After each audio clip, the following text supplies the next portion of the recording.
I have two very young children, and I've been telling them recently the story of the boy who cried wolf. And if you're not familiar with the story, it's a story about a boy who went up a mountain and shouted wolf so often that people eventually stopped believing him.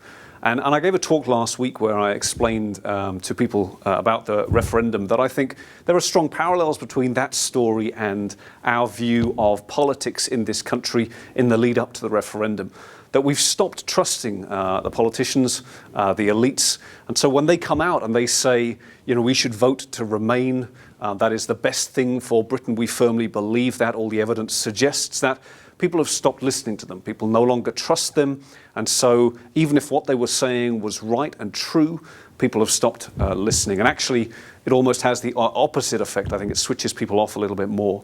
And I think for many people in the lead up to this referendum, this is very much a protest vote. People are protesting against what they feel is wrong with our economy and what is wrong with politics in this country.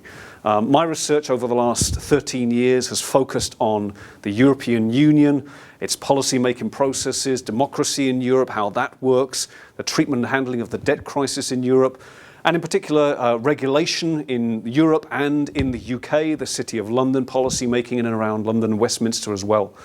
And I would be the first to admit that the EU has its problems. Much of my research has highlighted that. Europe has a set of political problems that we're, I think, very familiar with, democratic deficits and so forth in Europe. Europe has also, I would say, economic problems that we could go into to do with neoliberalism that many people are familiar with now. But I think those really aren't the issue that's at stake for me anyway, when I think about the referendum. And there are two things that I would like to say that my research points to, two conclusions that will certainly shape the way that I vote on June the 23rd. And the first one is simply that our problems are homegrown. The UK's problems are homegrown.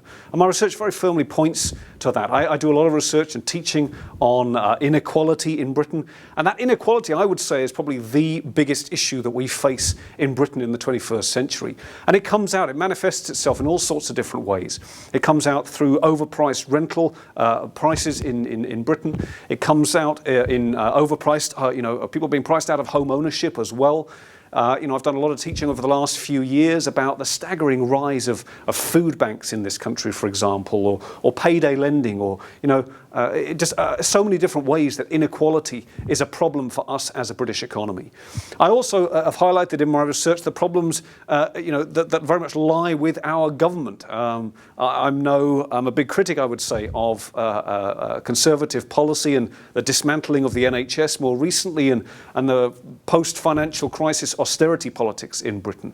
But I would simply say my first conclusion to draw from all of that my research points to is that those problems don't emanate from the European Union. They are very much homegrown problems. They are problems that emanate from, if you like, Westminster and our own political system.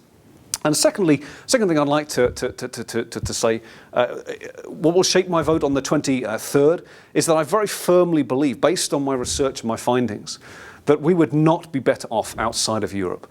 And I would say there are two reasons for that. Number one, as I've said, is that our problems, I firmly believe, are very much homegrown. And so a vote to leave would not improve our domestic policy-making process, the political stance, UK policy, in the slightest. Certainly not make it any more progressive is the term I would use, or socially minded in any way that would benefit the rest of us. I don't believe at all, based on my research, that a vote to leave would benefit our UK policy-making stance in the slightest. But the second thing I would say, which in some senses shapes my view even more in favour of Remain, is that I firmly believe that a vote to leave would actually make matters much worse. I follow and do a lot of work on the Bank of England monetary policy, the British economy, etc. And as I said, I do agree with the findings that our economy would, in the longer term, be smaller. I do a lot of work on regulation and regulatory politics, and things like trade deals and so forth would, I believe, become much more complex and complicated. And I do also believe, based particularly on our current account deficit, that there are significant financial stability risks to the British economy, and they're not minor and they're not trivial. And I have heard some of the Leave campaigns say, well, it's not just about the money. We're voting, that's not the, and you're right in a sense. But I also believe that many of the things that we're thinking about, we want to see improvements to our NHS. We're concerned about jobs in the economy, etc. Those are very firmly, if you like, economic issues that would be affected negatively by a vote to leave. So in closing, I'd like to say that, I very much feel the frustration that I think many of us do with the state of our economy and the state of politics in Britain.